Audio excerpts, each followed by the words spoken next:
Yoga dapat mempertahankan kesehatan dan menanamkan kebahagiaan serta rasa tercukupi, dan juga merupakan sistem yang mendorong pertumbuhan dan perkembangan pribadi. Dalam perkembangan yoga, ada pun peran filsafat saat yoga menjadi populer lagi di kalangan masyarakat. Nah, bagaimana dengan filsafat yang berarti hakikat dalam yoga yang membuat orang menjadi lebih yakin? Mari kita simak penjelasan berikut ini.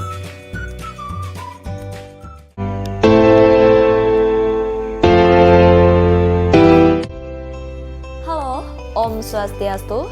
Perkenalkan, nama saya Nika Yuliana Dewi dari jurusan Yoga dan Kesehatan Pagi. Nah, jadi di sini saya akan menjelaskan mengenai Yoga Darsana. Nah, sebelum kita lanjut mengenai Yoga Darsana, alangkah baiknya kita mengetahui latar belakang dari Yoga Darsana ini. Jadi filsafat Hindia dibagi menjadi dua, yaitu Astika dan Nastika. Di mana Astika ini mengakui otoritas Weda sebagai acuan tertinggi. Contohnya yaitu Sadarsana. Sedangkan Nastika itu tidak mengakui otoritas Weda sebagai acuan tertinggi, contohnya itu Jaina, Buddha, dan Charvaka. Darsana berasal dari akar kata dars yang berarti melihat, dan darsana berarti penglihatan atau pandangan. Jadi Sadarsana itu yaitu 6 pandangan tentang kebenaran yang merupakan acuan tertinggi dari filsafat Hindu. Adapun bagian-bagian dari Sadarsana yaitu Nyaya Darsana, Vaisesika Darsana, Samkhya Darsana, Yoga Darsana, Mimamsa, dan Vedanta Darsana. Oke, jadi yang kita bahas pada kesempatan kali ini yaitu Yoga Darsana. Yoga berasal dari bahasa Sanskerta, berasal dari akar kata yuj yang berarti penyatuan. Namun, di dalam Patanjali Yoga Sutra bukanlah artinya penyatuan, namun yaitu upaya spiritual untuk pencapaian kesempurnaan dalam pengendalian tubuh, indera dan pikiran, dan diskriminasi antara Purusa dan Prakriti. Yoga Darsana pertama kali didirikan oleh Maharshi Patanjali lewat karyanya yaitu Patanjali Yoga Sutra. Nah, di mana beliau menyusun teks kecil yang mudah dihafal mengenai tahapan meditasi dalam yoga. Dan ada pun 8 tahapan yaitu Astanga Yoga.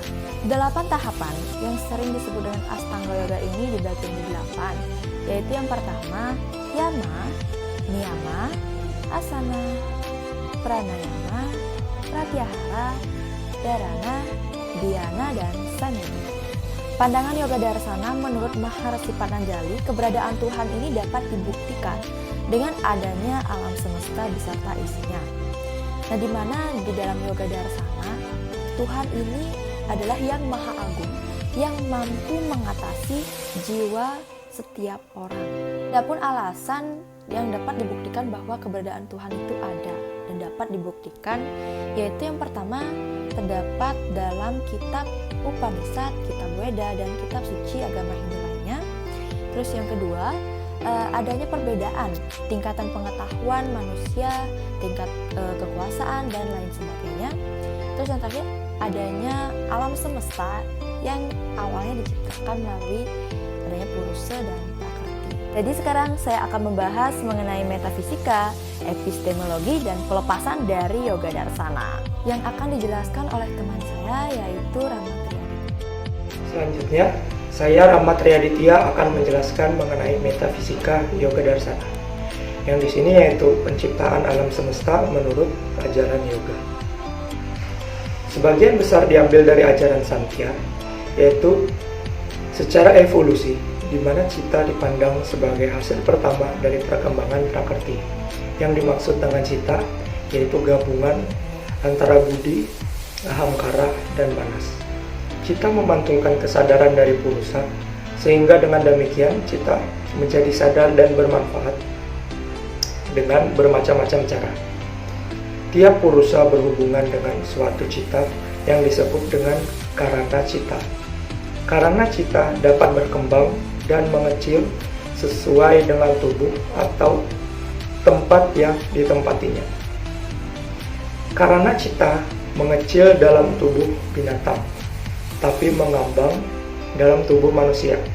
Karana cita yang berhubungan dengan suatu tubuh disebut dengan karya cita. Yoga mengendalikan cita dalam keadaan semula yang murni tanpa perubahan, sehingga dengan demikian purusa dibebaskan dari penderitaan. Di dalam tubuh sehari-hari cita menyamakan diri yang disebut dengan writti, yaitu bentuk-bentuk perubahan cita yang menyesuaikan diri dengan objek pengamatan. Selanjutnya yaitu epistemologi yoga darsana, yaitu yang pertama Priyatya, Anumana, dan Sabda Pramana. Sifat roh adalah kesadaran murni, bebas dari batas-batas jasmani dan kegoncangan dalam pikiran. Tetapi karena kebodohan, menyamakan dirinya dengan alam pikiran, dan dalam yoga, pikiran disebut dengan cita.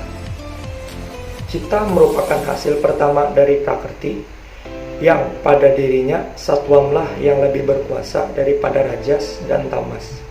Bila cita berhubungan dengan suatu objek dunia melalui mana yang memiliki kesadaran dan kecakapan, roh mengenal objek melalui perubahan cita yang bersesuai dengan bentuk objek tersebut. Perubahan-perubahan cita banyak jumlahnya dan bermacam-macam pula jenisnya. Dapat diklarifikasikan menjadi 5 macam, yaitu yang pertama pramana atau pengamatan yang benar, yang kedua adalah wiparyaya, yaitu pengamatan yang salah, yang ketiga adalah wikalpa atau pengamatan yang hanya dilakukan dalam kata-kata, yang kelima adalah nidra, yaitu tidur, dan kelima yaitu semerti atau ingatan. Bila cita diubah dalam keadaan suatu jenis writti atau keadaan mental yang mengamati, maka roh akan dibantulkan dalam suatu keadaan dan mungkin menyatakan keadaannya sendiri. Selama roh menyamakan dirinya dalam tubuh ini, maka selama itu pula roh mengalami susah dan senang sesuai dengan cita.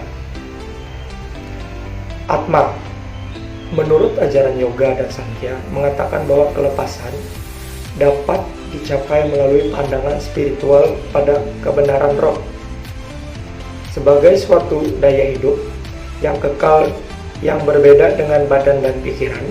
Pandangan spiritual disebut hanya dapat memiliki bila pikiran bersih, tenang, dan tidak tergoyahkan oleh suatu apapun.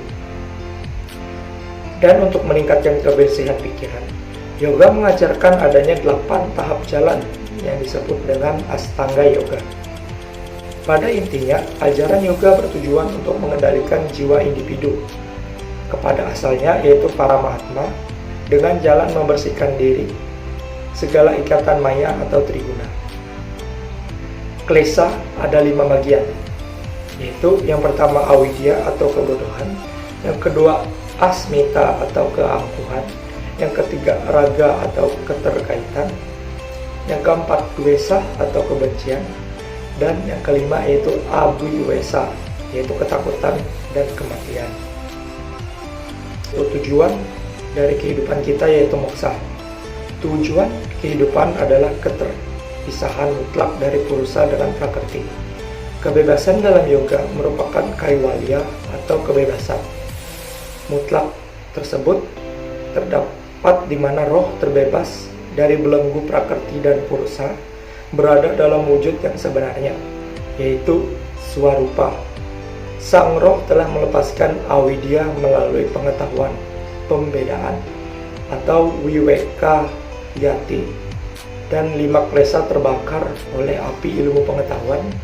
Sang diri terjemah dalam kondisi cita, di mana guna seluruhnya terhenti dan sang diri berdiam dalam intisari ilahinya sendiri.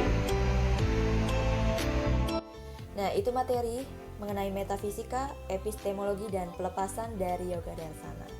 Nah, sekian yang dapat kami sampaikan pada kesempatan kali ini. Jika ada kesalahan, baik itu sengaja maupun tidak sengaja, kami mohon maaf. Dan kami akhiri dengan Parama Santi, Om Santi Santi Santi Om. Semoga bermanfaat.